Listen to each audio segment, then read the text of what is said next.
Buenas tardes, bienvenido a la ventana del mundo de la Biblia. Le estamos dando continuidad a este tema de las profecías de Daniel. Lo decíamos ya hace unos días cuando iniciamos esta serie de temas de la profecía del libro de Daniel. Decíamos que todas las profecías bíblicas que van a continuación se ajustan a la superestructura de Daniel. Pensemos en las profecías de Daniel como una superestructura de acero de un gran edificio a la que se fijan paredes, pisos, puertas, ventanas, techo, todo lo que tiene que ver con el edificio. Y así que todas las profecías bíblicas que siguen a continuación están íntimamente relacionadas con las profecías de Daniel. Por eso es que para nosotros como creyentes, como cristianos que pertenecemos a la escuela de interpretación, vamos a decirlo, conservadora, no liberal, para nosotros es bien importante en la comprensión de estas profecías de Daniel. Hay dos partes importantes de esta superestructura que son, número uno, los tiempos de los gentiles, que ya lo hablamos la semana anterior, el capítulo 2 de Daniel y el capítulo 7, que se interrelacionan. Y luego el segundo es la profecía de las 70 semanas. Vamos a hablar en esta ocasión brevemente sobre la profecía de las 70 semanas. No vamos a entrar en los detalles porque ya lo hemos hablado en otras ocasiones varias veces. Pero todo lo demás, como por ejemplo la amplitud y comprensión de la historia humana, la primera y segunda venida de Cristo, todos los detalles revelados acerca de la vida de Cristo, la pasión, la muerte, la resurrección y su ascensión a sentarse a la diestra del trono de Dios. Todo eso tiene que ver directamente con esta profecía. Todo lo que el Señor dijo y todo lo que los profetas dijeron tiene que ver con esta profecía del libro de Daniel. Todos estos eventos están perfectamente ajustados a esta, como le dije, superestructura. Así que el libro de Daniel, el libro de las profecías de Daniel, tiene básicamente dos columnas en esta superestructura. Uno, los tiempos de los gentiles, y dos, la profecía de las 70 semanas, de la cual, como dije, vamos a hacer una breve relación en esta oportunidad. Al decir una breve relación es porque ya hemos hablado en detalle. Usted puede buscarlo acá en nuestro canal de YouTube, en el mundo de la Biblia. Usted puede buscar la profecía de las 70 semanas de Daniel y ahí lo va a encontrar. Así que aquí especialmente en Daniel capítulo 9, versículo 24 al 27, está relacionada el período de esta profecía de las 70 semanas.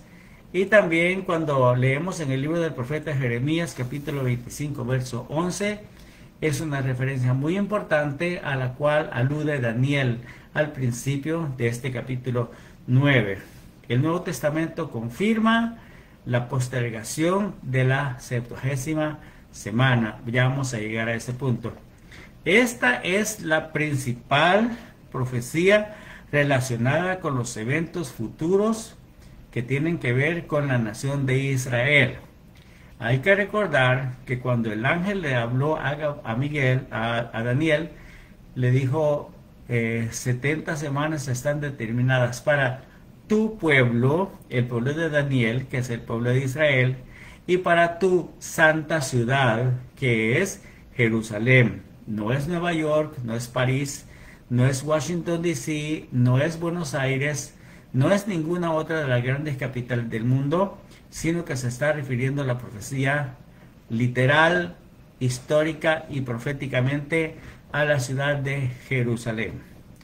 Así que desde el decreto para la reedificación de Jerusalén hasta la aparición del Mesías se cuentan 70 semanas de años. La expresión Shavuín o Shavua o Shavua es una expresión que significa semana, pero semana de años, una semana de años. Todos sabemos, por ejemplo, que este primer decreto, o este decreto, vamos a decirlo, fue dado por el rey Artajerjes, quien comenzó a reinar en Susa, que era una de las 4 grandes capitales en que se había dividido el imperio medo-persa. Eran Babilonia, Susa, Ecbatana y Persépolis. Eran las 4 grandes capitales, porque este imperio medo-persa era inmenso. Entonces habían 4 ciudades principales que se llamaban capitales, y una de ellas era Susa. Así que desde el decreto, pues, para la reedificación de Jerusalén hasta la aparición del Mesías se cuentan 70 semanas. Estas 70 semanas están divididas en 3 partes. Así, una primera parte de 47 semanas, que son 49 años. Una segunda, que son 62 semanas, que suman 434 años. Y cuando sumamos 49 más 434, nos da 483. A 49 le suma 434, el resultado es 483. Pero estamos hablando de 490 años, o sea, hay 7 años ahí que están como en el aire, que están como perdidos, que están como desaparecidos. Así que al final de los 483 años, la historia registra el evento más trascendental que ha marcado la vida de la humanidad, que es la aparición pública de Jesucristo, el Hijo de Dios, el cual se presentó como el Mesías, como el ungido, como el profeta esperado, pero la nación lo rechazó. Entonces, acá la profecía dice acerca de 6 eventos que habrían de suceder a la consumación de estas 70 semanas. Recuerde el texto de Daniel 9, del 24, donde dice: 70 semanas están determinadas para tu pueblo y tu santa ciudad para, número 1, poner fin a la prevaricación. Número 2, poner fin al pecado. Número 3, expiar la iniquidad. Número 4, establecer la justicia perdurable. Número 5, sellar la visión y la profecía. Y número 6, ungir el lugar santo. El texto en la versión Reina Valera aparece como ungir al santo de los santos, pero en realidad originalmente se refiere a ungir al lugar santo, al Sancto Sanctorum, como aparece en la ¿cómo se llama? La BL, ¿cómo se llama la BL? La Vulgata Latina. El Sancto Sanctorum, o sea, el lugar santísimo. Así que todos esos eventos han de suceder en la consumación de estas 70 semanas. Pero,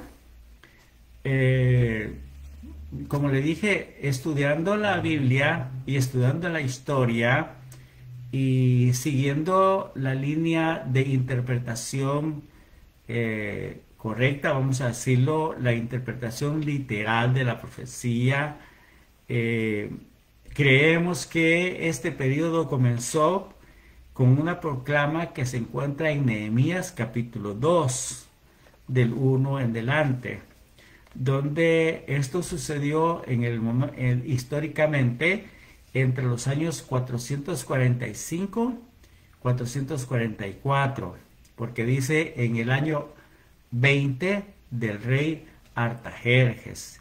Y todos sabemos, naturalmente los amantes de la historia, sabemos que Artajerjes comenzó a reinar en el año 465 antes de Cristo. Quiero decirle que algunas veces este servidor suyo está cansado y me duele la espalda a veces, me duele el cuerpo todo, me duelen las coyunturas. Sin embargo, quiero hacerles saber que me apasiona tanto el estudio de la palabra de Dios, me apasiona tanto la lectura de la Biblia, que una vez que comienzo a hablar de estas cosas, nuevas fuerzas vienen a mi vida y siento que mi cerebro relampaguea con las ideas y con los pensamientos que Dios pone en mí por su gracia, por su Espíritu Santo. Y uno de mis ruegos a Dios, una de mis oraciones a Dios, aparte de orar por usted para que Dios a usted le abra el entendimiento y le despierte el deseo de estudiar, de amar la palabra de Dios, una de mis oraciones es que yo quiero sentir pasión por la enseñanza, pasión por el estudio de la palabra de Dios.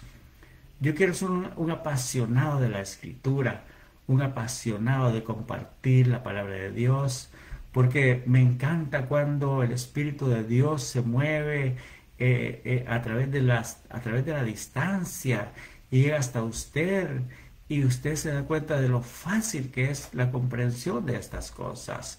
Pero es porque el Espíritu Santo está trabajando entre mi persona y usted. Ahí donde usted se encuentra, el Espíritu Santo está dándole luz, está iluminando su cerebro, está iluminando su entendimiento, ese brillo, esas luces, ese relampagueo que sucede en sus neuronas, es porque el Espíritu Santo está trabajando y está plantando estas verdades gloriosas en su entendimiento. Dele gloria a Dios por eso, porque esa es mi oración, parte de mi oración, que yo siga siendo un apasionado por la Escritura, un apasionado por la enseñanza de la palabra de Dios. Así que cuando hablamos de estos primeros 483 años, finalizamos con la presentación pública del Mesías y su rechazamiento, muerte y resurrección.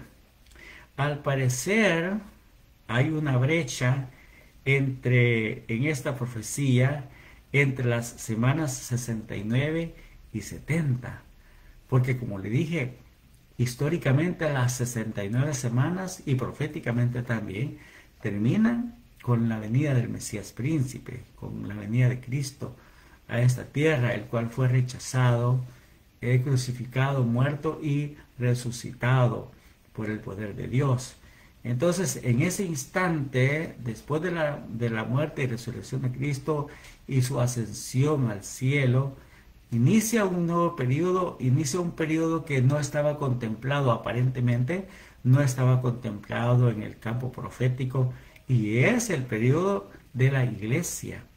Esta iglesia que está formada por todos los creyentes, todos los que han nacido de nuevo, todos los que tenemos el sello del Espíritu de Dios en nosotros, todos los que somos gentiles y judíos, que creemos en Jesucristo como nuestro Salvador y le vamos rindiendo nuestra vida para convertirlo en Señor de nosotros.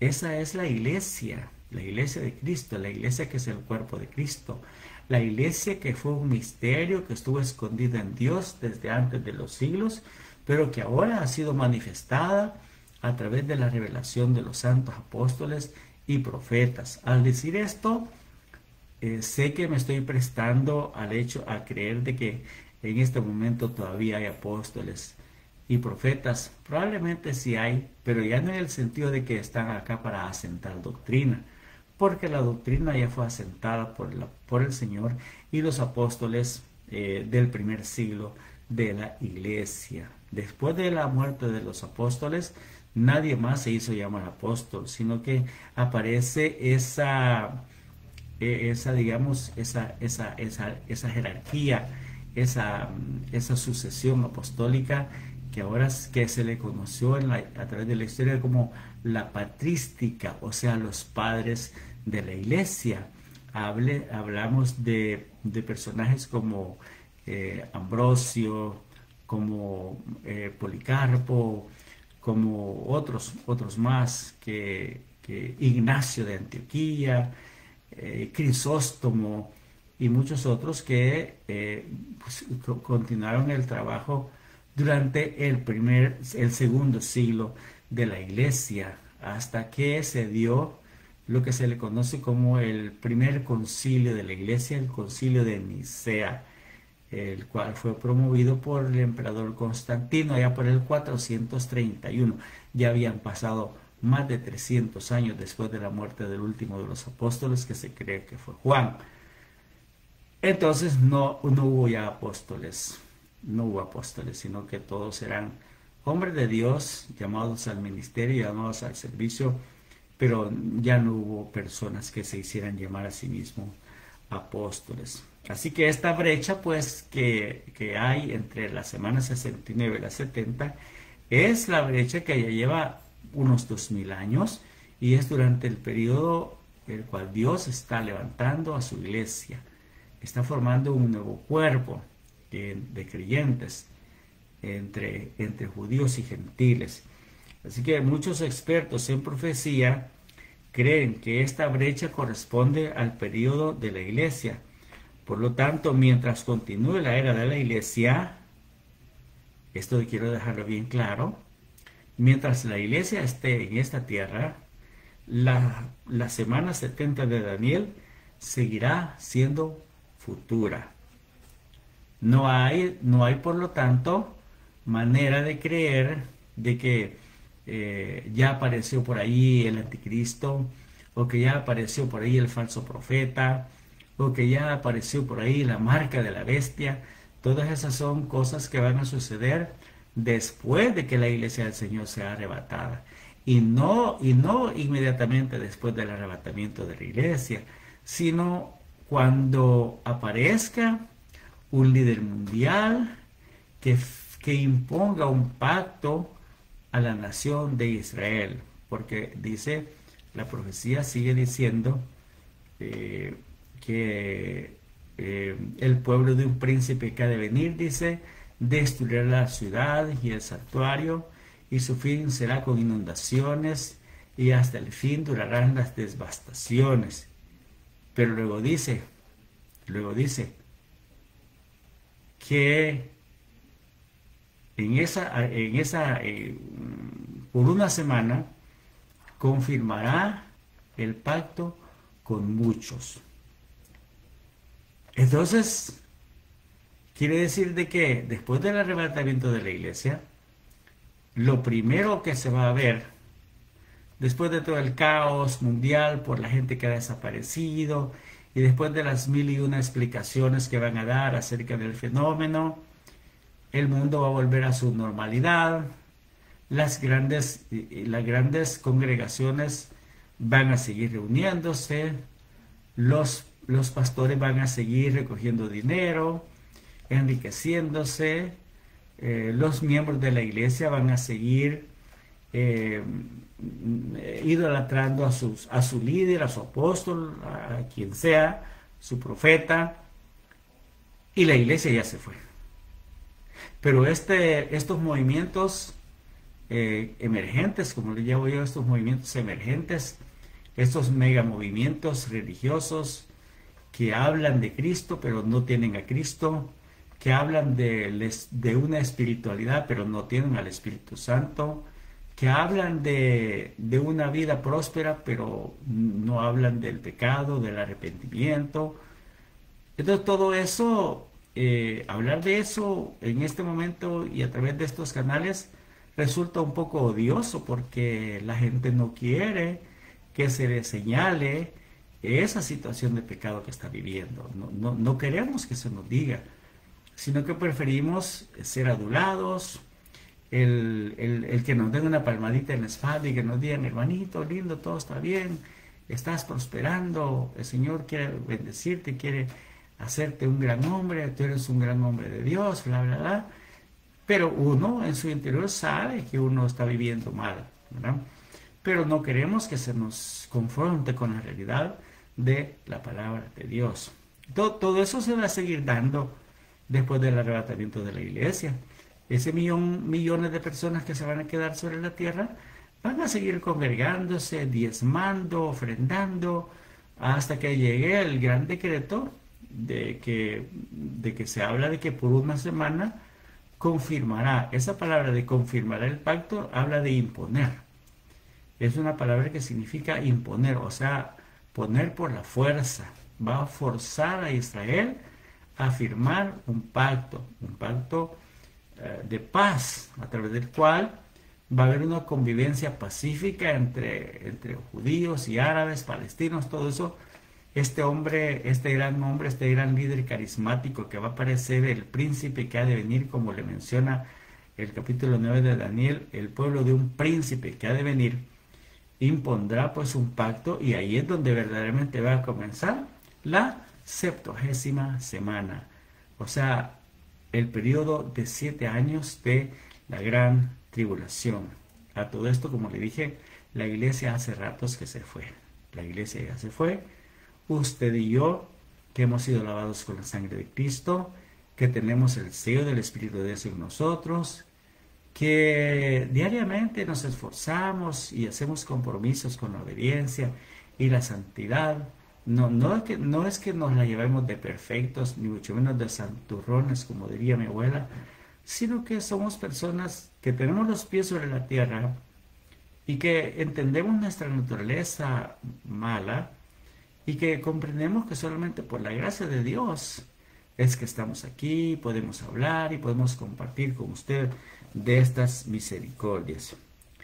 Si estamos de acuerdo con esta postura de que después del arrebatamiento de la iglesia, entonces Dios va a regresar a seguir su trato con la nación de Israel para continuar esta 70ª semana. Después del arrebatamiento de la iglesia viene ese último periodo que es la 70ª semana. Como le dije, mientras la iglesia está aquí, esa semana sigue siendo futura. Así que si estamos de acuerdo con esta postura teológica, una vez Cristo arrebate su iglesia, Dios va a volver a activar su reloj de juicio para con la nación de Israel. Y esa sería la última semana de esta profecía de las 70 semanas de Daniel. Esto es sinónimo de el periodo de gran tribulación, que son 7 años, que es la última semana de esta fantástica profecía de Daniel 9, versículo 24 al 27. Como le dije, sobre esto ya hemos hablado con bastante detalle anteriormente. Ahora solamente he querido reforzar la importancia del estudio del libro de Daniel. El libro de Daniel, sus primeros, vamos a decir, capítulos del 1 al 6, se le conocen como históricos. A pesar de que el sueño de Nabucodonosor, al escribirlo, Daniel se convierte en una profecía que habla acerca de los tiempos de los gentiles. Y luego en el capítulo 3, que habla de la gran estatua, de la gran imagen que el rey Nabucodonosor mandó plantar en el campo de Dura, y mandó a que todos los habitantes del imperio se arrodillaran y adoraran la imagen. Es una profecía acerca de lo que va a ser el anticristo y el falso profeta en los últimos tiempos, cuando van a hacer una imagen de la bestia y van a mandar a la gente que la adore. Y sin embargo es un detalle histórico que tiene un tinte profético. Luego en el capítulo 4, cuando se habla de aquel sueño de Nabucodonosor, de un gran árbol, y que fue cortado el árbol, pero fue dejada la cepa, habla pues de la caída del rey Nabucodonosor. Según la historia, Nabucodonosor llegó hasta ahí por el año 554. A la muerte de Nabucodonosor hubo algunas revueltas y uno de sus hijos, que se llamaba Evil-Merodach, fue rey, y luego Merodach-Baladán, pero estos fueron reyes en un periodo muy breve de tiempo. Así que por último, una hija de Nabucodonosor, ella fue la reina, pero ella estaba casada con uno que se llamaba Nabónido. Entonces Nabónido tenía un hijo que se llamaba Belsasar. Así que por eso es que en los días de Belsasar, el segundo en el reino era Nabónido, el primero en el reino era Nabónido, el segundo Belsasar, y por eso él prometió que al que interpretara la escritura en la pared en el capítulo 5, lo iba a ser el tercer señor del reino, porque Belsasar era el segundo. Así que así fue como Belsasar llegó ahí, porque Belsasar era hijo de Nabónido. Nabónido era esposo de la hija de Nabucodonosor. Ella era hermana de Evil-Merodach y de Merodach-Baladán, que fueron reyes después de la muerte de Nabucodonosor. Así llegamos al año 539, en medio de revueltas y todo eso, que es el tiempo cuando los persas entraron a Babilonia y la tomaron, y se dio aquel famoso decreto que dio permiso a los israelitas para que pudieran regresar a su tierra. Gracias a Dios, porque, como le dije, podemos hacer un recuento histórico y una especie de paralelo con la profecía.